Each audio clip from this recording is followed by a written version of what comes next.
USA ആണ് എല്ലാ നഴ്സുമാരും പോകാൻ ആഗ്രഹിക്കുകയും ഓപ്പൺ ആയിട്ടിരുന്ന ഒരു സ്ഥലം. എല്ലാ എക്സാമും പാസ്സാകുമെങ്കിലും ഇവിടെ എൻ്റെ പേപ്പർ വർക്ക് മൊത്തം തടസ്സമായിരുന്നു. അങ്ങനെ കഴിഞ്ഞ വർഷത്തെ ഉടമ്പടിയിൽ പങ്കെടുത്തപ്പം അച്ഛൻ്റെ അടുത്ത് ഞാൻ ചെന്നപ്പോൾ എനിക്ക് പെട്ടെന്ന് വന്നത്, അച്ഛാ ലാസ്റ്റ് 18 years ഞാൻ US വേണ്ടി ട്രൈ ചെയ്യുന്നു, പക്ഷേ നടക്കുന്നില്ല, എനിക്കറിയത്തില്ല. അച്ഛൻ എന്നെ ഒന്ന് നോക്കി, ഇങ്ങനെ നോക്കിയിട്ട് തോന്നു, കണ്ണടച്ച് ഇങ്ങനെ കാണിക്കുക മാത്രമേ ചെയ്തുള്ളൂ. ഉടമ്പടി എടുത്ത് വീട്ടിൽ വന്ന് 2 ദിവസം കഴിഞ്ഞപ്പോൾ എൻ്റെ ഉള്ളിൽ നിന്ന് പറയുന്ന പോലെ, മാതാവ് പറയുന്ന ഒരു ലെറ്റർ എഴുതുക US എംബസിയിലോട്ട്. എൻ്റെ ഉള്ളിൽ എന്താണോ പറയുന്നത് അത് വെച്ച് ഞാൻ എഴുതുകയാണ്.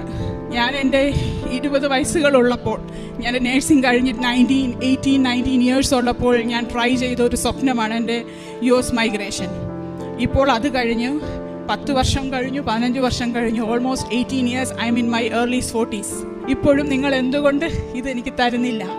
നിങ്ങൾ എന്തുകൊണ്ട് ഇത്രയും തടസ്സങ്ങളിൽ എന്നെ കൊണ്ടുപോകുന്നു? എൻ്റെ മോൾ 12th കഴിഞ്ഞു, അവൾക്കൊരു യൂണിവേഴ്സിറ്റി കയറണമെങ്കിൽ നിങ്ങളൊരു ഓപ്പർച്യൂണിറ്റി തന്നാൽ കൊച്ചിന് അവിടെ പഠിക്കാം. ഇത്രയും 2 റീസൺ എഴുതി മാതാവിൻ്റെ അടുത്ത് പ്രാർത്ഥിച്ച് ഞാൻ ഈ ലെറ്റർ സെൻഡ് ചെയ്തു.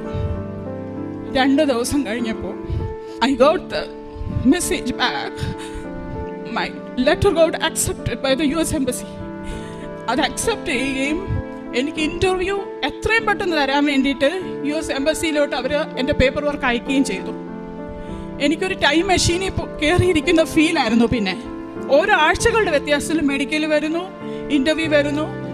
എൻ്റെ ഉടമ്പടി തീരുന്നതിന് 90 ദിവസത്തിന് മുൻപായിട്ട് എനിക്കും എൻ്റെ ഹസ്ബൻഡും എൻ്റെ പിള്ളേർക്കും US ഗ്രീൻ കാർഡ് അപ്രൂവായി ഞങ്ങളുടെ വീട്ടിൽ വന്നു. എൻ്റെ മാതാവ് എൻ്റെ മുന്നിൽ കൂടെ നടന്ന് എന്നെ ആ രാജ്യത്ത് കൊണ്ടുപോവുകയായിരുന്നു.